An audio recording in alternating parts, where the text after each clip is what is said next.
Hey everybody, Adam Savage here in my shop. Welcome to another episode of Tested VR. And today, what I have for you is an origin story of sorts that involves this object. It's not too much to say it's an origin story. Now, this is an object that I built when I was 15 years old in 1982. Okay, this isn't the exact object I built in 1982. This is my prop replica of an object that I built in 1982. It might be the only time I have built a replica of my own work. So how did this object come about? It all came about because of this. This is a piece of a supermarket pricing gun. Westchester County, where I grew up in upstate New York, in the 70s and 80s, was a phenomenal county for garage sailing. People had garage sales every weekend, and my mom was an inveterate garage sailor and taught me to be the same. And I loved going to garage sales, and it is at these sales that I fell in love with purchasing objects that I never knew one could own, often objects that I couldn't even identify what they were. And it was also how I got a lot of fodder for taking stuff apart and figuring out how it worked. And at one of these garage sales, I bought this, which is a supermarket pricing gun.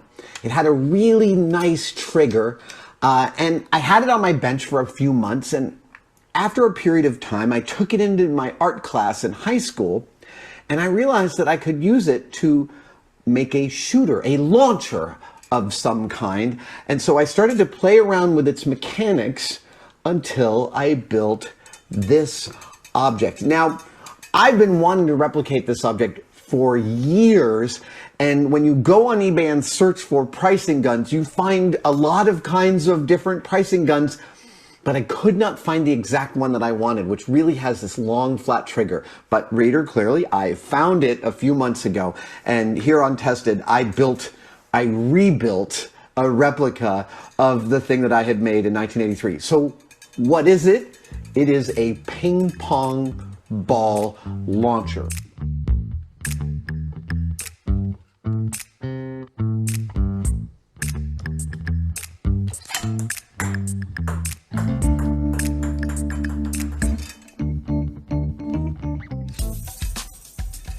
In order to activate it, you've got to take a ping pong ball and use a hot awl to make a hole right through its center. Then you thread that ping pong ball onto a length of coat hanger wire, and coat hanger wire, along with corrugated cardboard, is absolutely one of the gateway drugs to making. And then, using some rubber bands from the morning paper, you stretch it back here under the spoon. I think you can see how this is going to go now. So now we've got, got to bring this up.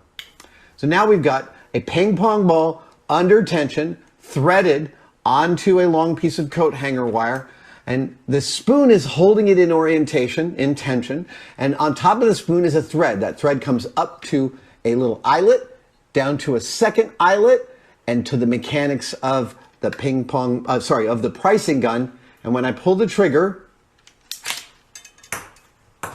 it launches a very effective launch of a ping pong ball. Here, it's hard to describe how much I learned making this. This is absolutely my first complex mechanical construction. And it was also one of the first times I did what I would now call in situ resource utilization. I didn't have to modify this pricing gun in order to make it work. I simply built a mechanism that utilized what was already extant in the pricing gun's function, i.e. this one piece that goes back linearly was all I needed to get this spoon to lift up. Now I'll tell you, there are a few things that are a little bit different. The spoon I used in 1983 was one of my parents' spoons, and I made the slot here with a hacksaw and a file, and it was way less pretty back then than it is now. I know it's not that pretty now, just imagine how much worse it was. I made this, as I said, in high school art class. And, you know, in a small town, a high school art class often will send art out to local places to show what the kids are making. And our town was no different. And when I made this piece, it ended up at the local library, Warner Library in Tarrytown, New York. And it was on display for several months. I happened to work at the library. That was my first job. I was a page. I sorted books back onto the shelves and other wonderfully delightful, tedious, menial tasks that are great for your first job. And I was working one day when a woman came up to me and said, "Hey, someone told me that you made that ping pong launcher in the other room." And I said, "Yeah, I did." And she said, "I really love how much whimsy and humor there is in that object." And I'll tell you, that was the very first time I ever got outside feedback from outside of my family, from outside of people I knew about something that I had built. And I remember even at 15 being astounded that she saw something like my sense of humor in this object. I wasn't thinking about doing that, right? It wasn't a conscious act that I was doing it, but she was getting that right. I did have a sense of humor, and it is extant in this weird object. There is nothing extraneous in this. The frame up here is for holding on to the rubber bands, and I couldn't think of any better way to do that.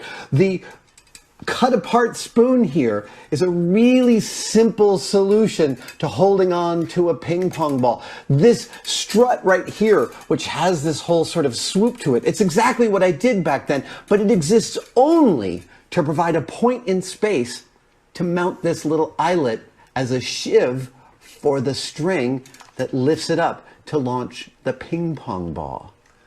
It is a remarkable thing when we make something and the world tells us about ourselves from the things that we make. This was the first time that happened for me, and I remember just being really surprised by what I learned from what that person got from my construction. Now, there's a sad reason that I don't still have the original, because I have some objects in my collection here at the cave that are even older than this one. But sadly, between my junior and senior year in high school, the principal of my high school decided to go into the art room and throw out a whole bunch of stuff. And one of the things he threw out was this ping pong ball launcher. And I will tell you, I was so sad about it.